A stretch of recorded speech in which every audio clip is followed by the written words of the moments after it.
wait, nor though he has his place before them, do they feel it an injury to them. 3. Therefore all in the world delight to exalt him and do not weary of him. Because he does not strive, no one finds it possible to strive with him. 67. 1. All the world says that, while my Tao is great, it yet appears to be inferior to other systems of teaching. Now it is just its greatness that makes it seem to be inferior. If it were like any other system, for long would its smallness have been known. 2. But I have 3 precious things which I prize and hold fast. The first is gentleness, the second is economy, and the third is shrinking from taking precedence of others.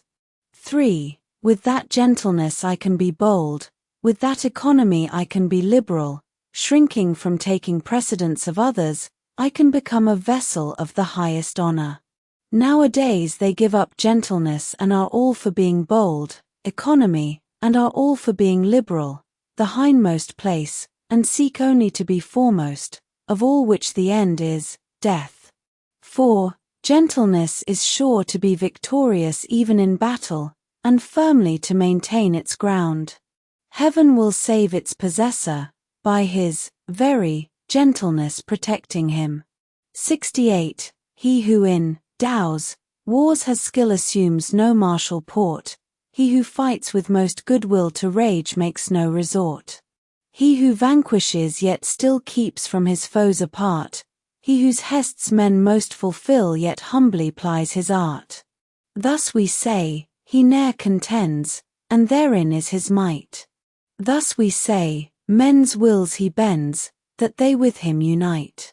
Thus we say, like heaven's his ends, no sage of old more bright. 69. 1. A master of the art of war has said, I do not dare to be the host, to commence the war. I prefer to be the guest, to act on the defensive. I do not dare to advance an inch, I prefer to retire a foot. This is called marshalling the ranks where there are no ranks, bearing the arms, to fight, where there are no arms to bear, grasping the weapon where there is no weapon to grasp, advancing against the enemy where there is no enemy. 2. There is no calamity greater than lightly engaging in war. To do that is near losing the gentleness, which is so precious. Thus it is that when opposing weapons are, actually, crossed, he who deplores the situation conquers. 70. 1. My words are very easy to know, and very easy to practice, but there is no one in the world who is able to know and able to practice them. 2. There is an originating and all-comprehending principle in my words, and an authoritative law for the things which I enforce. It is because they do not know these, that men do not know me. 3. They who know me are few, and I am on that account the more to be prized. It is thus that the sage wears a poor garb of hair cloth, while he carries his signet of jade in his bosom. 71. 1. To know and yet think we do not know is the highest attainment.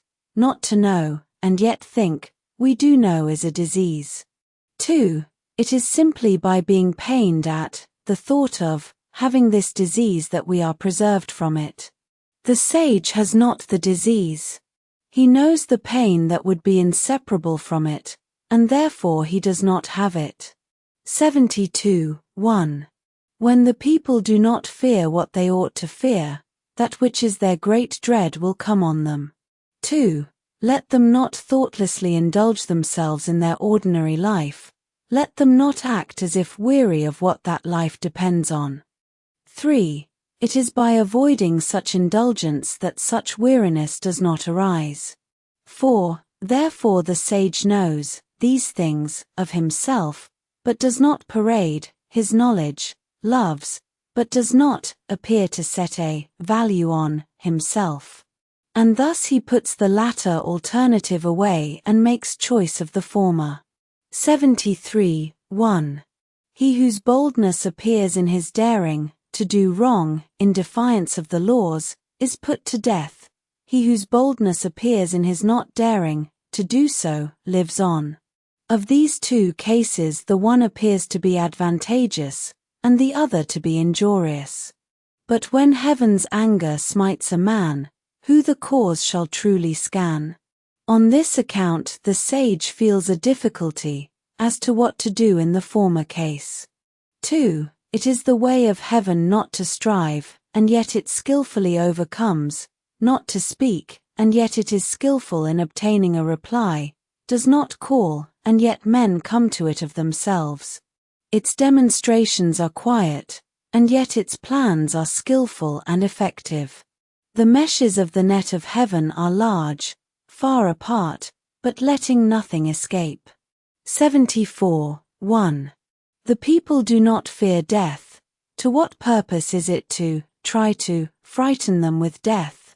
If the people were always in awe of death, and I could always seize those who do wrong, and put them to death, who would dare to do wrong?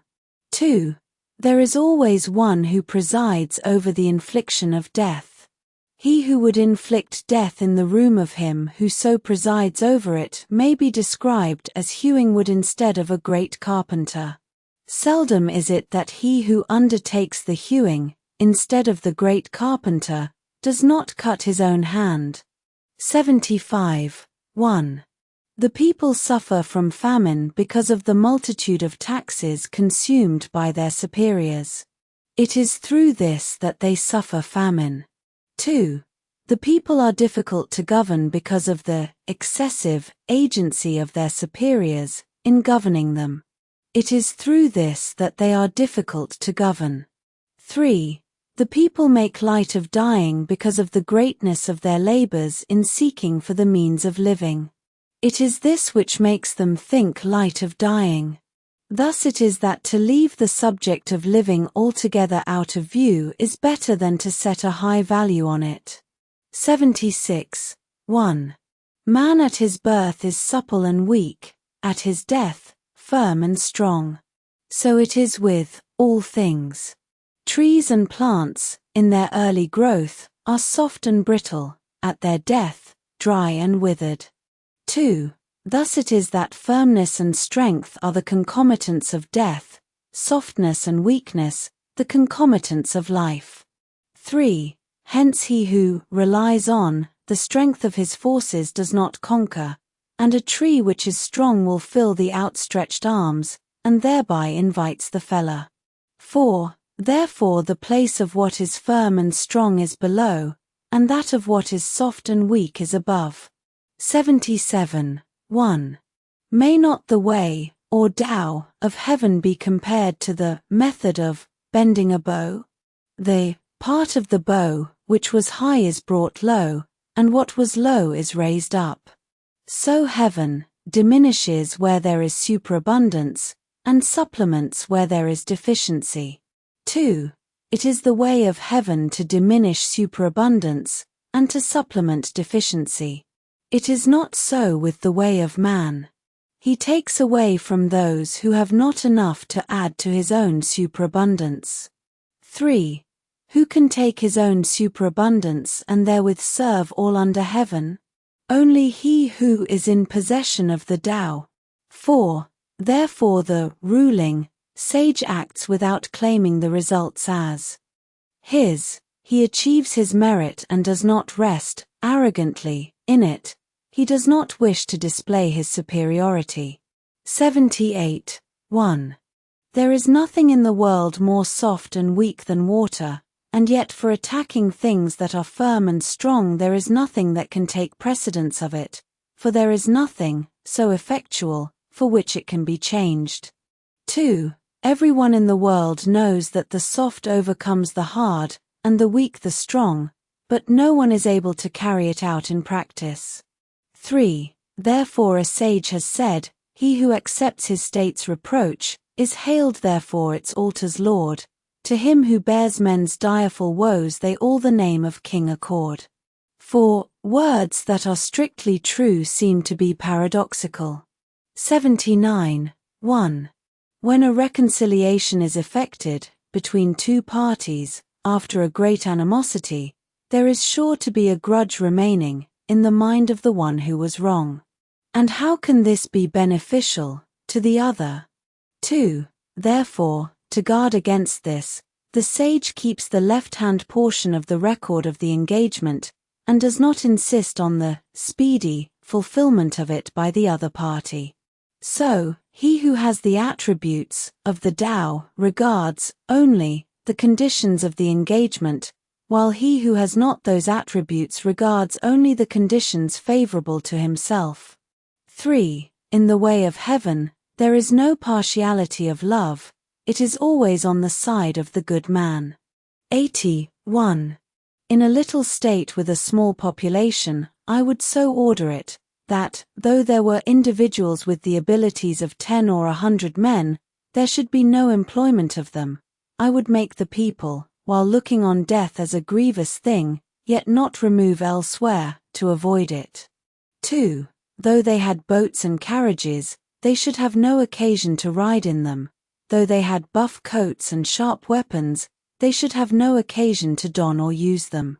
3. I would make the people return to the use of knotted cords, instead of the written characters. 4. They should think their coarse food sweet, their plain clothes beautiful, their poor dwellings places of rest, and their common, simple ways sources of enjoyment.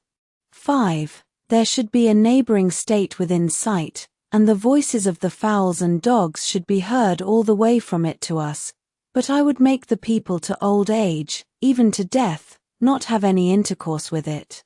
81. 1. Sincere words are not fine, fine words are not sincere. Those who are skilled in the Tao do not dispute about it, the disputatious are not skilled in it. Those who know the Tao are not extensively learned, the extensively learned do not know it. 2. The sage does not accumulate for himself. The more that he expends for others, the more does he possess of his own, the more that he gives to others, the more does he have himself. 3. With all the sharpness of the way of heaven, it injures not, with all the doing in the way of the sage he does not strive.